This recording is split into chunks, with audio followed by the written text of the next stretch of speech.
विधानसभा में जो कल हुआ है उसने साफ साफ बता दिया है कि अब राजनीति पहले जैसी शांत नहीं रही। सदन की दीवारें तक कांप उठी जब डिप्टी सीएम विजय सिन्हा ने गरजकर कहा है कि उसकी छाती पर बुलडोजर चलाएंगे। ये सिर्फ एक बयान नहीं, ये सत्ता का वो ऐलान था जिसने माफियाओं, भ्रष्ट नेटवर्क और राजनीतिक खेल का पूरा नक्शा ही खिलाकर रख दिया है। क्योंकि जब सरकार सदन में खुलेआम युद्ध की भाषा बोले तो समझ लीजिएगा कि आने वाले दिनों में बिहार की जमीन भी कांपेगी और कई बड़े नामों की कुर्सियां भी। नमस्कार, मैं फरीदा गजल और आप देख रहे हैं एक न्यूज़ 24। देखिए, बिहार विधानसभा के सत्र में आज डिप्टी सीएम विजय सिन्हा ने ऐसा बयान दिया है जिसने पूरे राज्य की राजनीति में हलचल पैदा करके रख दी है। उन्होंने सदन में स्पष्ट शब्दों में कहा है कि उनकी छाती पर बुलडोजर चलाएंगे, कोई भी माफिया नहीं बचेगा।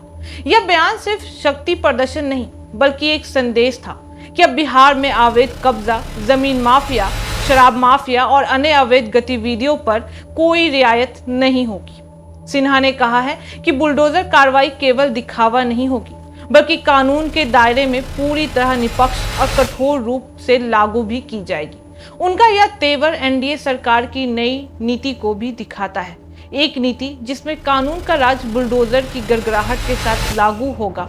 हालांकि इस बयान के साथ ही कई सवाल भी उठे हैं कि क्या यह कार्रवाई पूरी तरह पारदर्शिता होगी, क्या गरीब या छोटे दुकानदारों को इसकी चपेट में आने से कोई कैसे बचा पाएगा, और क्या राजनीतिक प्रतिद्वंदियों को निशाना बनाने का डर नहीं रहेगा। वहीं विपक्ष विशेषकर आरजेडी ने इसे बुलडोजर राज के रूप में देखा है और सवाल भी उठाया है कि लोकतांत्रिक मंच से धमकी देना कितना उचित होगा। लेकिन सरकार का पक्ष यह है कि यह संदेश सिर्फ माफियाओं और अवैध कब्जेदारों के लिए है, ना कि किसी जाति, धर्म या पार्टी के खिलाफ है। राजनीतिक विशेषज्ञ का मानना है कि यह कदम प्रासंगिक भी है और राजनीतिक भी, क्योंकि यह सरकार को कठोर कानून प्रवक्ता के रूप में प्रस्तुत भी करता है और माफियाओं में डर भी पैदा करता है। वहीं विजय सिन्हा ने अपने तेवर से साफ कर दिया है कि कानून और जनता की सुरक्षा उनके लिए सबसे ऊपर है और किसी भी प्रकार के अवैध कब्जा या भ्रष्टाचार को बख्शा नहीं जाएगा। इसके साथ ही यह कदम बिहार में कानून व्यवस्था और सामाजिक न्याय की दिशा में बड़ा बदलाव भी ला सकता है। अवैध कब्जा हटाने, सरकारी संपत्ति की सुरक्षा करने और आम जनता को राहत देने में, मगर सवाल यह भी है कि क्या बुलडोजर की राजनीति डर और असंतोष पैदा कर सकती है या यह वास्तव में न्याय और पारदर्शिता के रास्ते पर चल रही है। विपक्ष और जनता दोनों ही इस नीति की निगरानी भी कर रहे हैं कि क्या यह कार्रवाई निष्पक्ष और कानूनी प्रक्रिया के अनुरूप होगी। चुनावी दृष्टिकोण से भी यह कदम महत्वपूर्ण है, क्योंकि यूपी में बुलडोजर कार्रवाई की लोकप्रियता ने चुनावी रणनीति को प्रभावित भी किया था और बिहार में भी ऐसा ही मॉडल लागू करने का इशारा भी मिल रहा है। एनडीए सरकार इस नीति के जरिए खुद को कड़क कानून, कड़क नेता के रूप में पेश करना चाहती है, जबकि यह देखना बाकी है कि क्या वास्तविकता बदलाव और न्याय प्रणाली पर इसका कोई असर कितना पड़ेगा।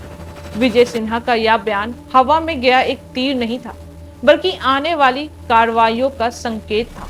और अब यह देखना बाकी है कि बिहार में बुलडोजर राजनीति सिर्फ प्रदर्शन तक सीमित रहेगी या वास्तव में माफियाओं और अवैध गतिविधियों पर कड़ा प्रहार करके जनता के लिए स्थायी सुधार भी लाएगी। इतना तय है कि बिहार की राजनीति अब सिर्फ जुबानी बयानबाजी तक सीमित नहीं रह चुकी है, बल्कि कार्रवाई और परिणाम भी अब जनता की निगरानी में भी होंगे। और यह वही मोड़ है जहां कानून, राजनीति और सामाजिक न्याय का भविष्य एक साथ जुड़ा हुआ भी दिखाई दे रहा है। बिहार में बुलडोजर की गड़गड़ाहट सिर्फ चेतावनी नहीं है, यह सत्ता का दृढ़ संकल्प है जो कानून व्यवस्था और न्याय को नई दिशा देने का इरादा भी रखता है। बाकी इस मामले पे आपकी क्या राय है, आप हमें कमेंट करके जरूर बताएं और ऐसी तमाम खबरों के लिए देखते रहे एक न्यूज़ 24। हर खबर सबसे पहले सबसे वीडियो को लाइक करें, शेयर करें और चैनल को सब्सक्राइब करना ना भूलें।